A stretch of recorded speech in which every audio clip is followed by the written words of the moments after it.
বন্ধুরা, আমার চ্যানেলে তোমাদের সকলকে স্বাগত জানাই। আমার আজকের রেসিপি গ্যাদাল পাতা আর কাঁচকলা আলু দিয়ে রুই মাছের পাতলা ঝোল।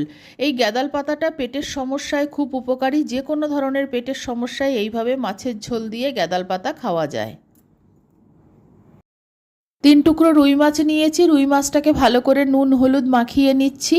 আর এই গ্যাদাল পাতা দিয়ে মাছের ঝোল শুধু পেটের প্রবলেমই ঠিক করে না, শরীরটাকেও ঠান্ডা রাখে। কাঁচকলা আর আলু কেটে নিয়েছি। কাঁচকলাটাকে হলুদ জলে ডুবিয়ে রেখেছিলাম। 1 মুঠো গ্যাদাল পাতা তুলে নিয়েছি। এটা আমার বাড়ির গাছের গ্যাদাল পাতা। ভালো করে ধুয়ে নিয়েছি। এবার কুচি করে কেটে নেব। কড়াইতে 2 চামচ সর্ষের তেল দিয়ে দিয়েছি। সর্ষের তেলটা খুব ভালো মতো গরম করে নুন হলুদ মাখানো মাছের টুকরোগুলো আমি কড়াইতে দিয়ে দেব। মাছের টুকরোগুলো এপিট ওপিট করে আমি একটু হালকা লাল করে ভেজে তুলে নেব। মাছ ভাজা হতে হতে মশলাটা করে নিচ্ছি।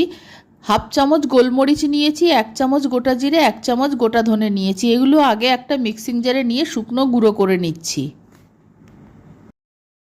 মশলাগুলো শুকনো গুঁড়ো করে নিয়েছি। এবার এতে 3টে কাঁচা লঙ্কা দিয়ে দিলাম। 2 চামচ জল দিয়ে একটা পেস্ট তৈরি করে নিচ্ছি। মশলাটা পেস্ট হয়ে গেছে, এখন রেখে দিচ্ছি। মাছগুলো ভাজা হয়ে গেছে, তুলে নিচ্ছি। মাছ ভাজার পরে কড়াইতে যেটুকু তেল রয়েছে তার মধ্যেই অল্প কালো জিরে ফোড়ন দিয়ে দিলাম আর একটা টুকরো করে কেটে রাখা টমেটো দিয়ে দিলাম। টমেটোটা একটু নরম হওয়া পর্যন্ত ভেজে নিচ্ছি। টমেটোটা একটু নরম হয়ে গেছে, এখন কেটে টুকরো করে রাখা কাঁচকলা আর আলুগুলো আমি দিয়ে দিলাম। কাঁচকলা আর আলুটাকে কিছুক্ষণ সাঁতলিয়ে নিচ্ছি। কাঁচকলা আলু সাঁতলে নেওয়ার পর অল্প আদা বাটা দিয়ে দিলাম। আদার কাঁচা গন্ধটা চলে যাওয়া পর্যন্ত একটুক্ষণ ভেজে নিচ্ছি। এবার সামান্য একটু হলুদ দিয়ে দিলাম। আন্দাজ মতো নুন দিয়ে দিলাম।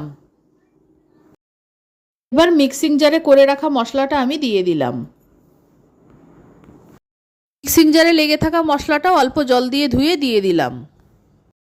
এবার মশলাটাকে আরেকবার ভালো করে কষিয়ে নিচ্ছি। 3 মিনিটের মধ্যে মশলাটা খুব ভালো মতো কষে গেছে।